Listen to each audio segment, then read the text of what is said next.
Hi, welcome back to Miss Graham's Maths. This video is going to take us through the worked solutions for the D&D Resources. So thank you to them for allowing me to share their materials with you in this way so that you can get these worked solutions. Okay, so this is the D&D Resource booklet for Probability Concepts 91585, and we're on Practice External Assessment number 1 in that book.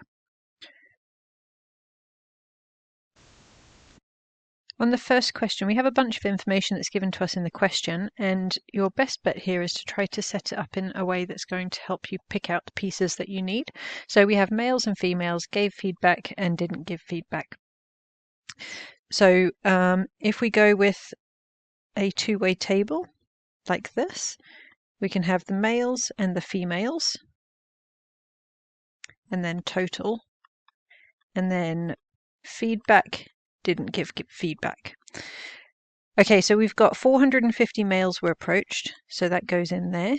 380 of them gave feedback. So then 450 minus 380 is going to be 70. 175 females were approached and 52 gave feedback. So we have 175 minus 52 is 123. Suppose one of the people approached for feedback is selected at random. What's the probability that they gave feedback? So we need the total that were approached. So that's 450 plus 175 is 625. And then the total that gave feedback is 380 plus 52, which is this one. Oops. This one here, so 432. So the probability is 432 over 625.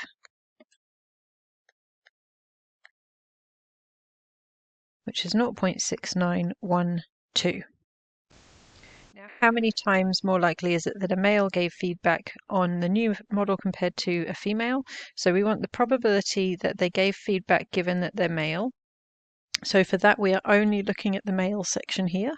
So that's 380 out of 450.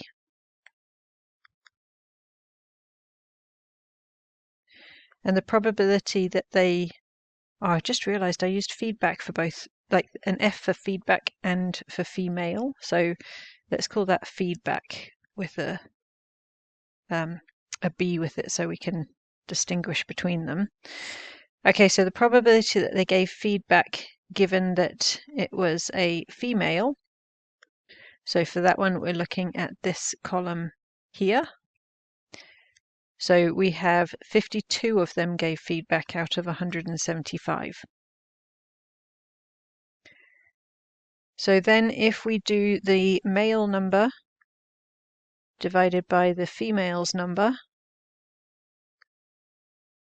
we will get how many times as likely it is. So heading over to my calculator.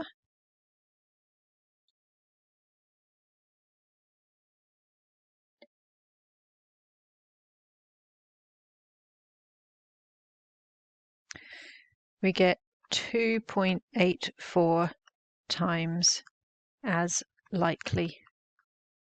Now, I know in the question it said how many times more likely. Statistically, it's better to say as likely, although you won't be penalised at level 3 for that difference. Okay, the mobile phone matcher claims that in general, males are more likely to give feedback than females. Give 2 reasons why the mobile manufacturer should be careful about making such a claim. Okay, so we need to look back at the conditions that applied to this situation and see why it might not be applicable to assign this same probability to the rest of the population. So this happened at a tech convention, so we could argue that that might not represent the same proportionality of people as the general public. We also had a lot less females that were approached than males. So I'm going to put those 2 as my reasons there. I'll write them out fully and then unpause for you. So here's reason number one, where we're saying that if you're taking a sample of people, asking them about a mobile phone at a tech convention, you're getting people that are interested in the product, that are there because they've chosen to go to a tech convention. So it won't be representative of the general public. The second reason is that the sample of females was a lot smaller, which means that we have a greater degree of sampling variability when the sample size is small.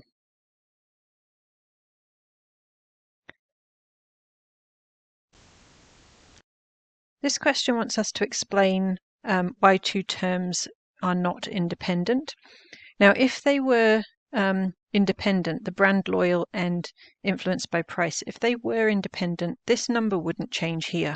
So we're saying 15% is not equal to 80%. So if the chance changes under a different condition, then the condition is not independent of the thing that we were looking at. So I'll pause and write that down for you. So the probability of the event being influenced by price will change if the user is brand loyal or not, which means that those events are not independent. If they were independent, that probability would stay the same. It wouldn't have an impact on whether they were influenced by price.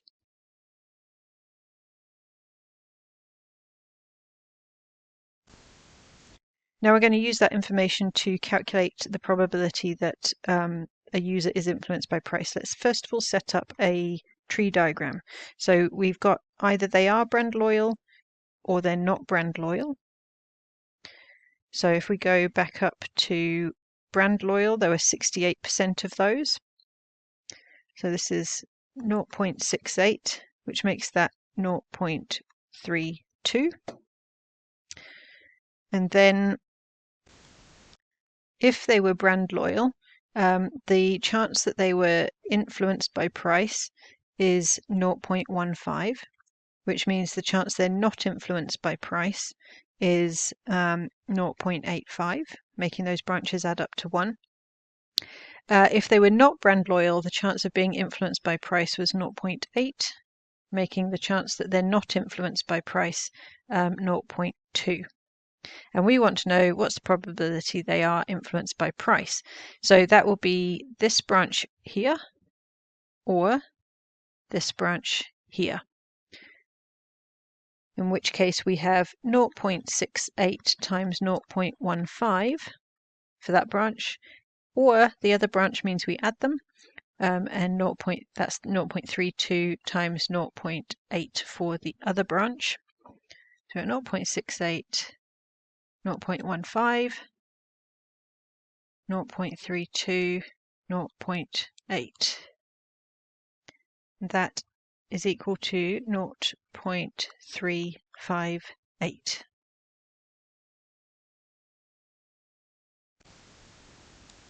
For this one, we've got 3 purchasers of a new phone. We want only one of them to be brand loyal and influenced by price.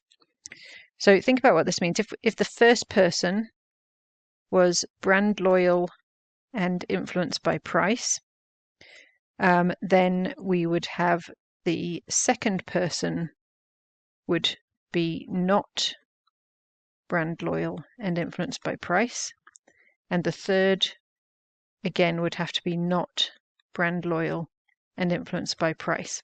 Let's work out what that will be first. So this branch,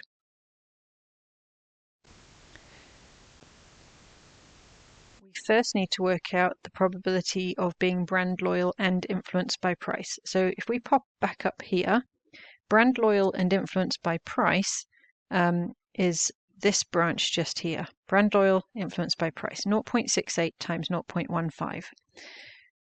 Okay, so 0.68 times 0.15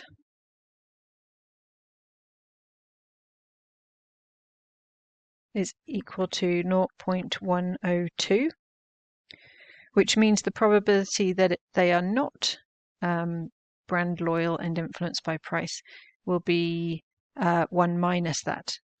So 1 minus our answer. So this would be 0.898 and 0.898. Okay, so the branch will be equal to 0.102 times 0.898 times 0.898.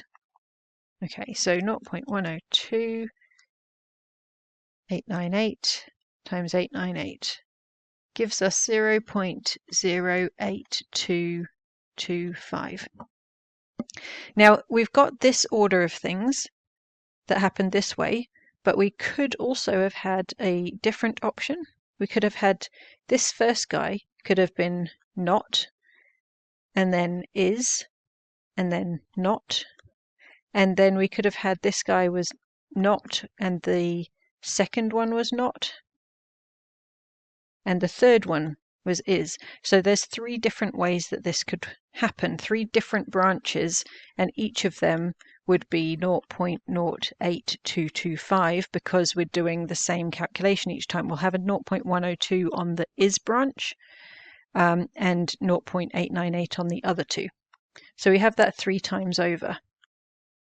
So times that by 3 to add up the 3 different branches, and the total probability is equal to 0.2468.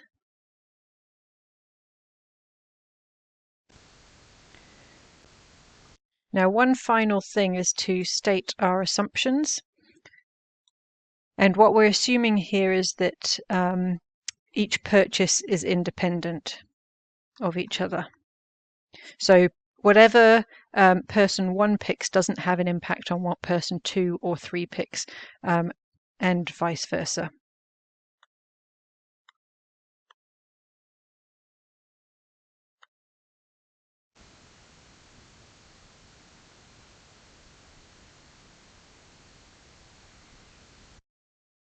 Right, question 2. We have quite a lot of information here. It looks to me straight away like that's going to be a 3-way Venn diagram, but we'll get to that in a minute. So we're first identifying possible weaknesses. There are a few you could go for. You could pick that, for example, people might not like to respond with things that are seen as socially unfavorable, so they might not want to admit that they are using their phone for a particular purpose. Also, we're limiting them only to calling, texting, and internet access. That might not cover things like if somebody primarily uses their phone to take pictures or to game or for some other purpose. We have the word primarily, which is not, it's not been defined for the respondents as well. So you can pick any of those. I'll just take a pause and write one down for you. So I've gone for the one about how people might use their phone for other things as their main use. Okay, now calculate the probability that a randomly selected respondent from the poll uses their smartphone for internet access, given they also use it for calling. The fact you've been given a blank space here means you need to draw something. So we're going to have a 3-way Venn diagram. We've got our 3 categories: internet, calls, and texts. Now let's go back to the question and we'll take all of the pieces one at a time that need to go into this. Okay, so I've just grabbed the information here so we can see it side by side. What I'd recommend is as you use a bullet point, then you tick it off and make sure you've used all of them by the time you've finished your diagram. So, and also some of them might be easier to put in than others, so we might sort of loop back to them as we go around. The first one is we have 23 that use their smartphone for internet access and texting only. So internet and text, but not calls. So we're in this space just here. There's 23 of those.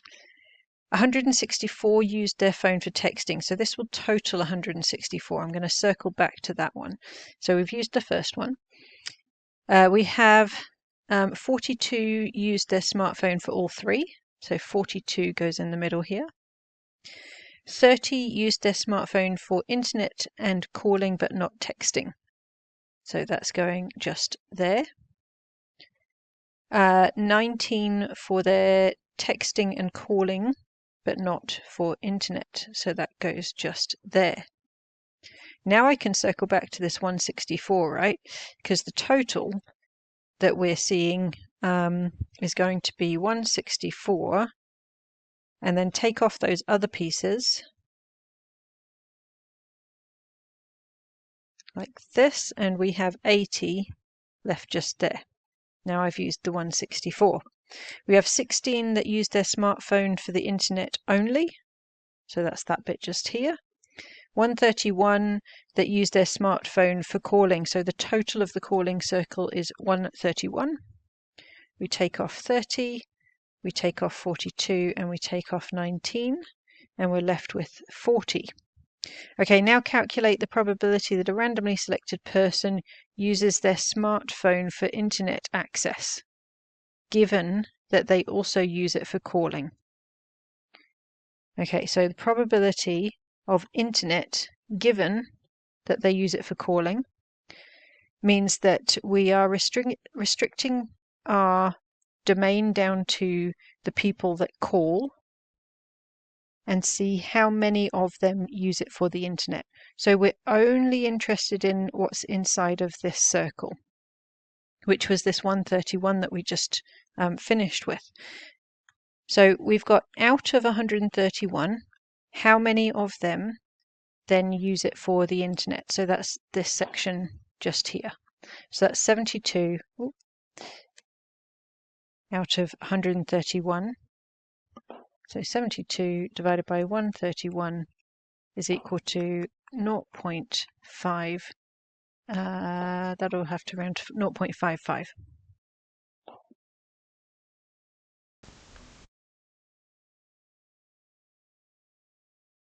Now let's take a look at part C.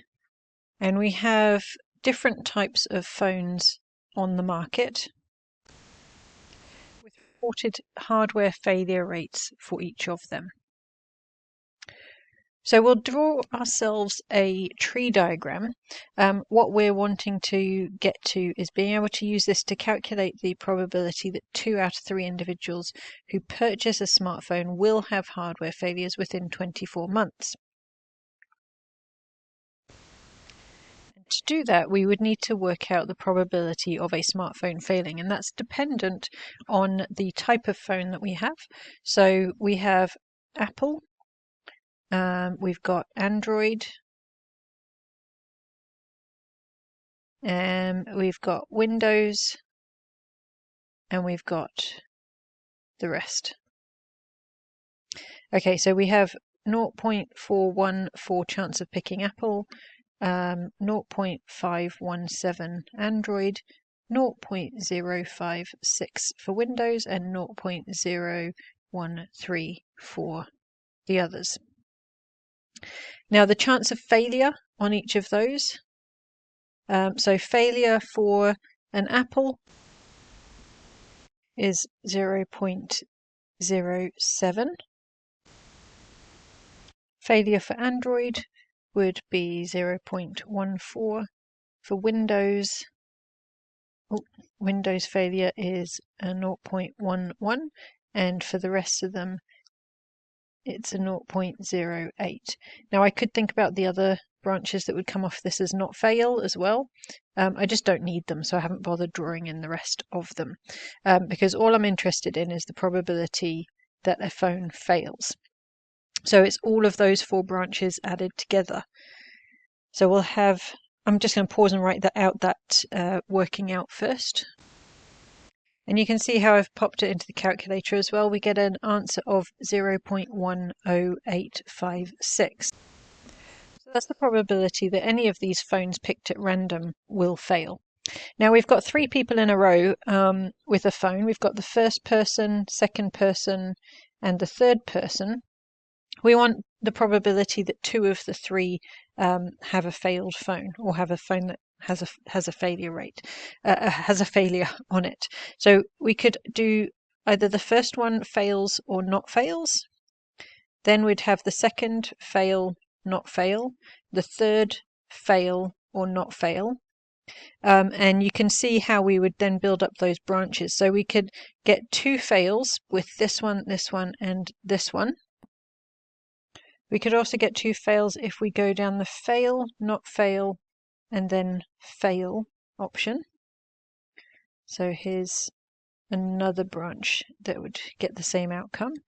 And then finally, we could have a not fail, then a fail, then a fail. I'm not going to bother writing in the rest of the branches because I don't need them. But we can see that there's 3 branches that would go with 2 fails and 1 not fail. Now the probability of a fail is 0.10856 that we just got here. So this is 0.10856 on each branch that says fail. So one of those full branches would be 0.10856 times 0.10856 times the opposite of that, 1 minus it for when it didn't fail, and 0.89144. And because we have 3 branches of that, we're then going to times that by 3 to get the total of the 3 branches. Okay, so we've got 0.10856 times by 0.10856 times 0.89144, and then times it by 3. So our final answer is 0.0315.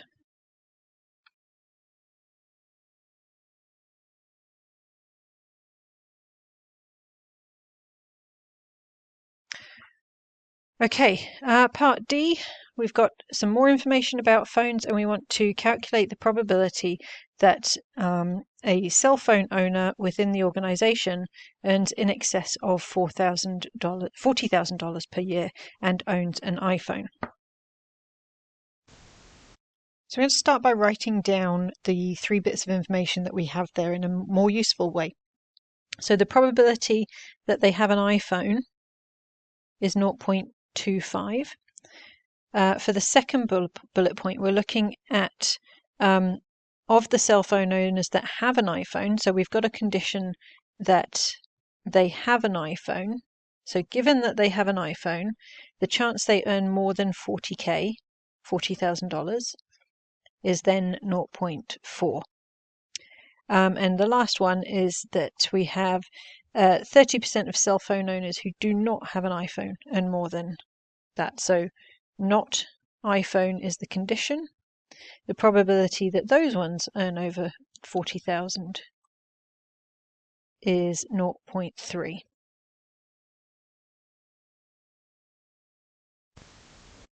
Now the formula for conditional probability is probability of A given B is equal to the probability of A and the probability of B all over the probability of B. So if we want the probability of A and B, we can bring that up and multiply it. So the probability of A and B is equal to the probability of A given B times the probability of B. Now put that into the context that we have here. And what we've got highlighted in the yellow is the probability of earning more than 40K and they own an iPhone. So that will be equal to the probability of more than 40K given that they own an iPhone times the probability of owning an iPhone, just by using this formula here. So this will be equal to the 0.4 times by the 0.25. So 0.4 times 0.25 is 0.1. Moving on to part 2. If a cell phone owner within the organization earns in excess of 40,000, what's the probability they don't own an iPhone? So we're looking at the probability, given that we already know they earn more than 40,000. What's the chance that they have an iPhone? So it's sort of like the reverse of thinking about this one here. Instead of having an iPhone being the condition, this is earning more than 40,000 is the condition. Oh, and it should be not having an iPhone. Sorry, I forgot that bit in the question. So it's this bit here, the not owning an iPhone, given that they earn more than 40,000. applying the conditional probability formula, we have the probability of both of them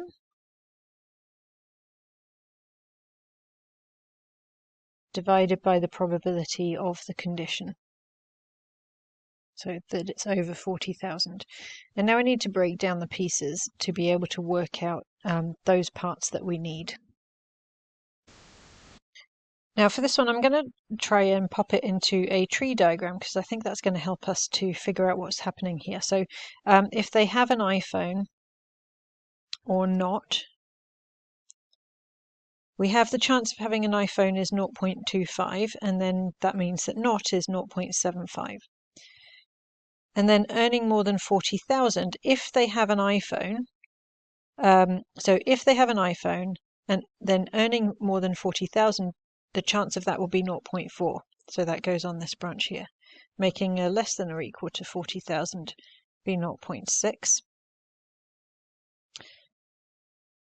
And here we've got the two branches again for if you don't own an iPhone. So not owning an iPhone, the chance of being over 40,000 is 0.3. So after knowing that we're not owning an iPhone, that next branch to be getting more than 40,000 is 0.3. That one would be 0.7. So now the probability of not owning an iPhone and getting more than 40,000 is this one.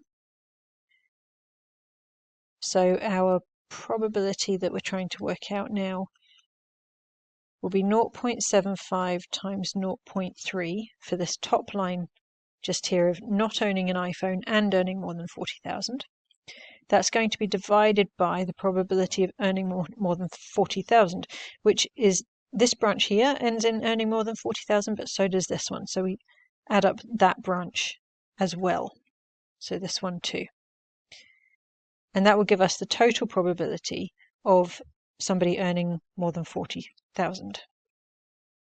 So that was the blue branch, and then the yellow branch is 0.25 times 0.4, which we worked out in question 1 as well. So you could have done that by tree diagrams too for the part I of this one. Okay, we've got 0.75 times 0.3. We're going to divide it by 0.75 times 0.3 plus 0.25 times 0.4. And that comes to 0.6923.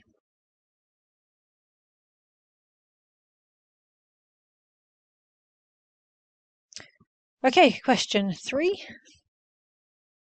We've got some information here. We're going to calculate the proportion of students at the high school who had a cell phone, used a provider other than Spark, and were on a prepaid plan. So we want the probability that they had a cell phone and didn't use Spark and were on a prepaid plan. So had a cell phone is 0.95 from this bit just here. Don't use Spark, well 65% do, so that'll be 0.35 for don't. And then of those using another provider, 68% were on a prepaid plan, so 0.68.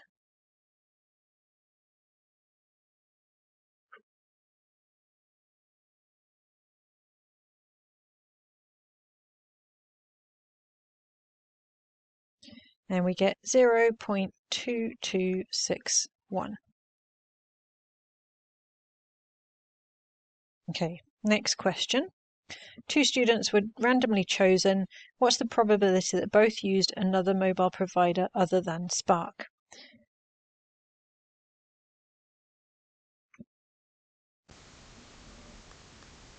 Looking at the probability, they are a cell phone user and they don't use Spark. So that will be the cell phone users were 0.95 and the chance that they use Spark is 65%, just from this line right here. So that's going to be 0.95 times 0.35.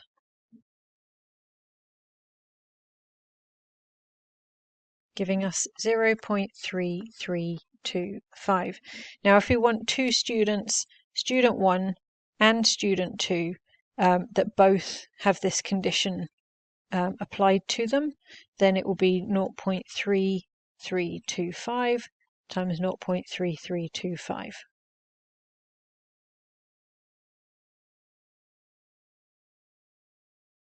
So that's 0.1106.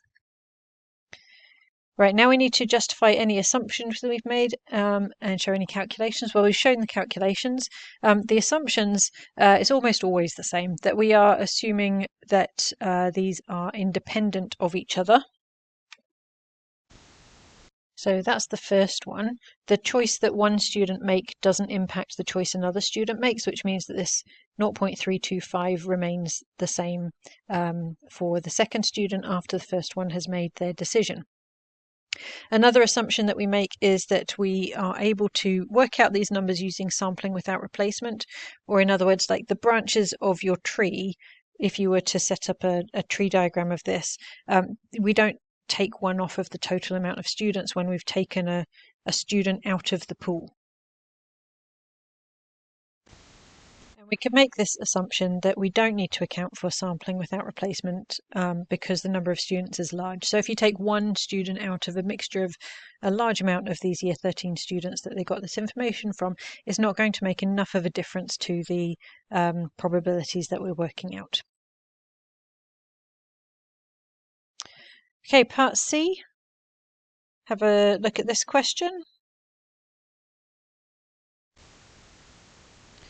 So for the first part here, we want to work out the estimated probability of winning straight craps on one roll of the dice.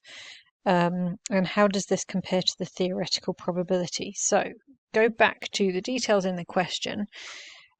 We want on one roll, so if you roll a 7 or 11 on the first roll, you win. So just one roll of the dice needs to be a 7 or an 11. If you were to roll a 2, 3, or 12, you would lose. And if you roll any of the other numbers on the first roll, it becomes a point. You haven't won yet, and you roll again. So 7 or 11 is what we're looking for. So the probability for Simon's result give a chance of winning where he's got 20, where he got a 7, and what's this one for 11? That's 4. And how many rolls did he do? He played 100 games. Okay, so he's got 24% where he won on the first roll. Now it's asked us to compare that to the theoretical probability. For that, consider how you would get a 7 or 11 on the dice from 1 through to 6. So to get a 7, we can do 1 and 6, 2 and 5, 3 and 4, 4 and 3, and so on. So there's 6 different ways to get a 7. Now for an 11, we would need a 6 and a 5, and a 5 and a 6. So there's 8 possible ways to do that out of 36. And 8 out of 36 is 22.2%.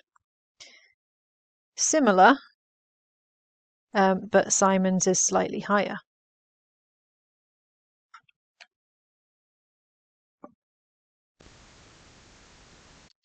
Okay, then using the theoretical probability, what is the probability of an individual in a random game rolling a 5 on the first roll, then rolling another 5 before they roll a 7? Again, thinking about the combinations that make 5, we could have 4 and 1, 2 and 3, 3 and 2, 1 and 4. So there's 5 different ways to get a 5 on the first one. So that's 4 out of 36. And then a 5 on the second roll before then getting a 7. On that second roll, the only thing that actually matters is whether you can get a 5 or a 7 as an outcome. If you were to roll anything else at all, you'd just roll again. So it's kind of like a meaningless in the middle step if anything else was to come up. So you keep going until you got either a 4 or a 5 or a 7. So we've got the 4 where we would get a 5, and we've got 6 possibilities to get a 7 across here. We'll do 6 and 1, 5 and 2, 3, 4, 4, 3, and 2, 5, and 6, 1. Okay, so we've got 10 possible outcomes there. So probability of getting a 5 before a 7 would be out of 10, and 4 of them would be a 5.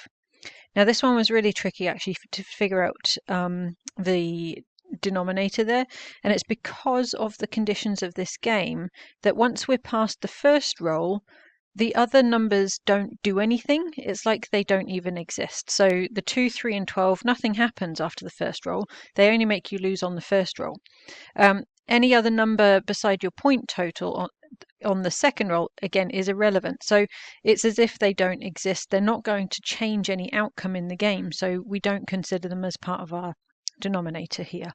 The only outcomes that make any difference to the game are these 10 here, the 7 plus the point total of 5 that we got before. So a favourable outcome of those would be 4 out of 10. So now putting those two things together as if they were in a tree diagram, the first thing to happen is the 5 on the first go, which is 4 out of 36. And then the getting a 5 instead of a 7 on whichever subsequent turn would then make the game finish would be 4 out of 10. So that's going to be 16 out of 360. And we'll just cancel that down on the calculator. So that's 2 out of 45. Now for this last question, we need to work out what the probabilities are of winning in this game overall. So let's think about what the rolls could be. So the first roll, what number we could get on that, and then what probability we have of getting a win from there. So probability of a win. If we, on the first roll, if we're going to get a 2 or a 3, we wouldn't win. So let's not include those ones. We're just looking for ways we could win. So on the first roll, if we get a 4, the probability of winning is that we got a 4 out of 36, and then we get another 4 out of the total possibles of 4 and 7, just like we did for this question here, but this one was for 5s. Okay, so if we were looking only at 4s, there's, it's not 4 ways to get a 4, it's 3 out of 36. If we're looking at 4s, there's 3 ways to get a 4, and there are 6 ways to get a 7. So out of the 9 possible outcomes that would make the game end, 3 of them would give us a win. So that's equal to, let's just pop that in, 3 over 36 times 3 over 9. So that's 1 over 36. If our first roll was a 5, well, we just worked that one out up here. If we got a 5 as our first roll, then the chance of winning is to then do the 4 out of 36 for the 5s on the first roll, and then on the second roll getting something that wins is 4 out of 10. So that was the 4 out of 36 we already did, times 4 out of 10. Already done this one, and that's that answer just up there, 2 out of 45. If we get a 6 on the first roll, there are 5 ways that we can get a 6 on that first roll, and then once we are looking for a 6, 6s and 7s are the only thing that count. So 5 6s possible, 6 7s possible. So that's out of a total of 11, and 5 of them would give us a win. So 5 out of 36 times 5 out of 11 is 25 out of 396. If we roll a 7 on the first go, well, that's a straight win, and the chance of that happening is 6 out of 36. Then I'm going to carry on with the rest of these in a very similar way. 8 is going to, because that table is sort of reflective around the 7s. So if you think about back to this table here, once we get down to here, the chances of 8s are just the same as the chances of 5s. Chances of 9s are the same as the chances of 4s, and so on. So I'm going to finish the rest of this set of calculations. And we end up with this. The 11, if you get an 11 on the first go, that's a straight win. So we didn't need to consider a second portion there. But the rest of them kind of reflect what we had up here. So now these are all the ways that we could win. So let's add up the total probability of a win and just pop that all into the calculator. And that will come out to a decimal answer of 0.493 or 49.3%.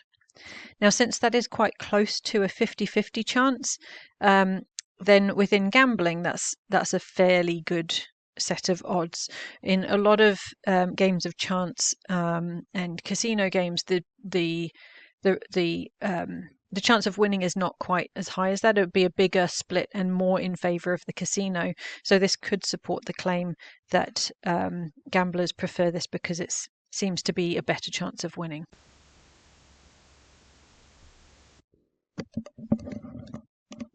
And that's that first paper finished for the Probability Concepts D&D resource book. And I will get on with making another one soon.